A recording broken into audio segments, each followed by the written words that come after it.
Seasonal transitions are where even well-dressed women start doubting their style. You can understand structure, you can understand proportion, you can own beautiful pieces, and still feel like your outfits suddenly look awkward. Not bad, not cheap, not wrong, just unresolved. You look in the mirror and something feels off, but you can't immediately name it. You assume you need something new, a lighter jacket, a different shoe, a new neutral. But most of the time, transitional dressing isn't a shopping problem. It's a calibration problem. Between seasons, your wardrobe is sending mixed visual signals. Winter weight mixed with spring lightness, compact silhouettes mixed with elongated ones, heavy shoes anchoring delicate fabrics. Your brain reads that conflict instantly, even if you can't articulate it. Today, I want to break down why seasonal transitions create visual instability and how to apply the anchor, balance, refine formula specifically to fix it. This is less about temperature and more about visual hierarchy. Let's start with visual weight. Every garment carries visual weight, not physical weight, visual weight. Thick fabric feels heavier to the eye. Dense knits carry more visual presence. Dark color anchors more strongly than light ones. Chunky shoes feel heavier than sleek ones. In winter, visual weight is distributed evenly because most pieces share visual density. Heavy coat, structured boot, thick knit, substantial trousers. Everything belongs to the same visual family, but during transitions, we start mixing seasons without adjusting proportions. For example, a heavy wool sweater paired with lightweight ankle-length trousers and delicate flats. Nothing is technically wrong, but visually, all the density sits on top. The eye reads top-heavy imbalance. And here's the psychological part. Our brains are wired to seek stability in visual alignment. When the upper half of the body carries disproportional visual weight without grounding at the base, the silhouette feels unstable. You may not consciously think this outfit lacks lower visual anchoring. You just feel slightly uncomfortable in it. Now let's reverse it. Lightweight blouse, flowing skirt, but heavy winter boots. Now the weight drops too low. Again, imbalance. So what do? We redistribute. If the top is heavy, choose a shoe with presence. If the bottom is dense, balance with structure above. The goal isn't matching seasons perfectly. It's stabilizing visual weight. Anchor the silhouette first, then refine. Each season carries a silhouette philosophy. Winter silhouettes compress inward. We layer, we bulk, we insulate. The body becomes compact and structured. Spring silhouettes elongate. Layers lighten, fabrics drape, lines extend vertically. Transitional awkwardness happens when we mix those two philosophies without recalibrating shape. For example, a slim tailored blazer layered over a thick winter sweater. The blazer loses its structural authority because it's fighting volume underneath. The anchor collapses. Or a delicate spring blouse layered under a heavy winter coat. The coat overwhelms the proportion beneath it. Instead, think in terms of hierarchy. Which piece is leading? If the outer layer is tailored and structured, everything beneath it must cooperate. If your inner layer carries density, the outer layer must be strong enough to support it. During transitions, ask, is my anchor strong enough for what I'm layering? If the anchor collapses, the outfit feels confused. Not because of the season, because of silhouette conflict. Shoes determine the base of your visual structure. They control where the eye lands first and how the body is visually grounded. Heavy winter boots lower the visual center of gravity. Sleek flats or loafers elongate. Chunky soles add density. Pointed shape creates sharpness.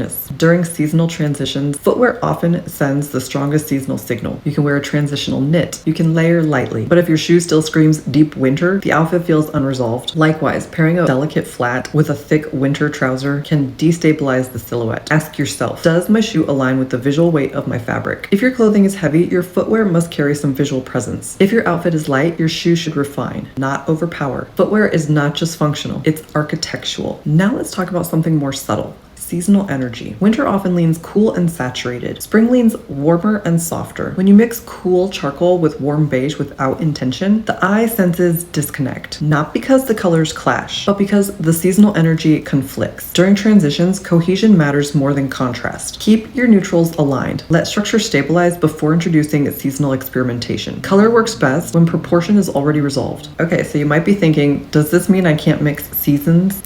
No. It means you must mix them intentionally. You might think, does this mean oversized pieces are wrong during transitions? No, it means oversized pieces need anchoring. You might wonder, do I need entirely new shoes? Usually not. You likely need better pairing. Transitional dressing is not about restriction, it's about recalibration. When transitional outfits feel awkward, the instinct is to buy something new, but new pieces layered onto unstable proportions create more visual instability because the issue wasn't absent, it was imbalance. When you fix structure and weight distribution, your wardrobe suddenly works again. Shopping doesn't fix hierarchy. Structure does. Before buying anything during a seasonal shift, Ask, where is the visual weight sitting? Is my silhouette compact or elongated? And is that consistent? Is my anchor strong enough? Does my footwear align with the fabric weight? Are my seasonal signals cohesive? If something feels off, recalibrate before replacing. Seasonal transitions don't require a new wardrobe. They require recalibration. Anchor the silhouette, balance the visual weight, refine intentionally. When you understand seasonal energy through structure and proportion, your closet stops feeling chaotic. It starts feeling deliberate. And in the next video, we're going to address something even more practical. The 3 style mistakes that cause most women to keep buying clothes unnecessarily. Because most shopping impulses are proportion problems in disguise. If you're building a new wardrobe grounded in clarity rather than trends, make sure you're subscribed. I'll see you in the next video.